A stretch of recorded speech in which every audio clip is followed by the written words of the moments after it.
Una cava di arenaria di epoca romana sotto i nostri ombrelloni? Ebbene sì amici, siamo a Costa Rei, in comune di Muravera. Siamo, come vedete, in riva al mare, ho i piedi nell'acqua. Siamo nella splendida spiaggia di Santa Giusta, località Santa Giusta. Qua alla mia sinistra c'è il famosissimo scoglio di Peppino e di tanto in tanto, in base alle mareggiate, riemerge da sotto la sabbia, dove migliaia di turisti ogni anno puntano i loro ombrelloni. Risorge una antica cava di arenaria. Oggi sono particolarmente emozionato perché è uscita fuori anche una parte che era da tantissimo tempo che non vedevo, ma andiamo a vedere nel dettaglio. Intanto qua si possono notare i tagli, guardate questo, i tagli dei blocchi, ma io vi voglio portare a vedere una cosa che, guardate anche là davanti, guardate che taglio. Questo è alto almeno, adesso io metterò i piedini nell'acqua. Guardate, questo è alto almeno 1 metro. Si vedono ancora i segni, guardate, i segni degli scalpelli. Questo poi prosegue qua sotto, chissà fin dove arriva, ma probabilmente prosegue ancora per un po'. Ma quello che voglio farvi vedere, che è la cosa che a me oggi fa emozionare, è una parte di questa cava. Eccolo qua, questa vasca, non so se è una vasca, se è un sarcofago, però vabbè, non è ultimato. Intanto mi arrivano gli schizzi dell'acqua. Non è ultimato. Opla! Guardate che meraviglia. Questo hanno iniziato a cavarlo e poi si sono fermati, non so per quale motivo. La cava poi continua anche sott'acqua, qua per qualche decina di metri, e soprattutto vedete che si estende per buonissima parte qua. Guardate quest'altra particolarità di questi gusci di bivalve incastonati nell'arenaria. Guardate, chissà quanti secoli hanno, quanti millenni hanno queste conchiglie. C'è coccio, tutto, ci sono ostriche. Guardate, prosegue ancora. Qua entra dentro il mare un altro blocco, ecco, che anche quello normalmente è sommerso.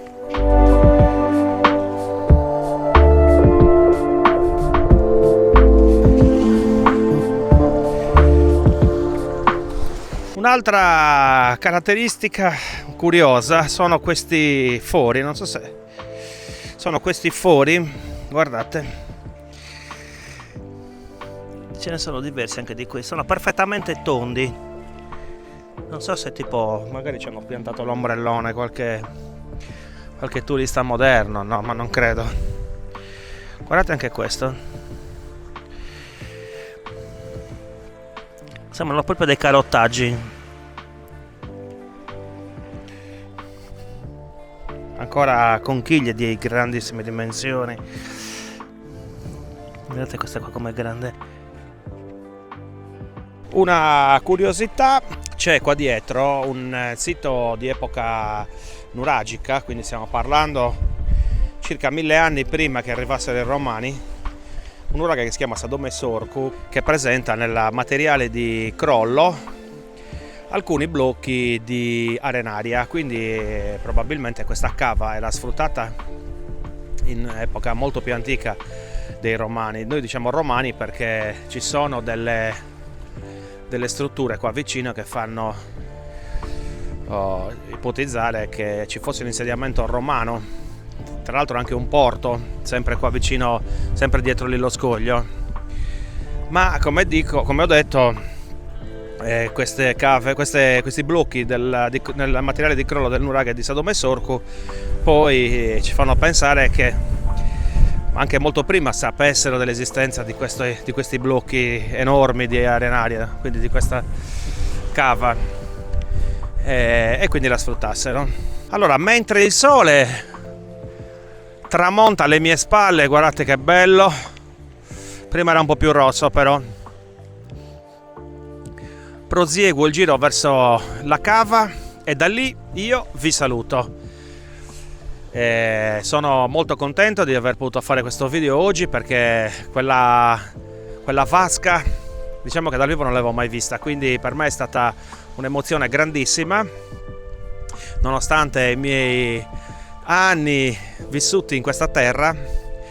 Anche in questo lembo di costa non l'avevo mai vista, non avevo mai visto la cava fino a là sopra, quindi oggi mi sono catapultato quando mi hanno detto che era fuori per vederla. Sono molto felice. Vi ringrazio a tutti, vi ricordo di seguirci, di condividere i nostri contenuti con i vostri amici e parenti, perché per noi è importante.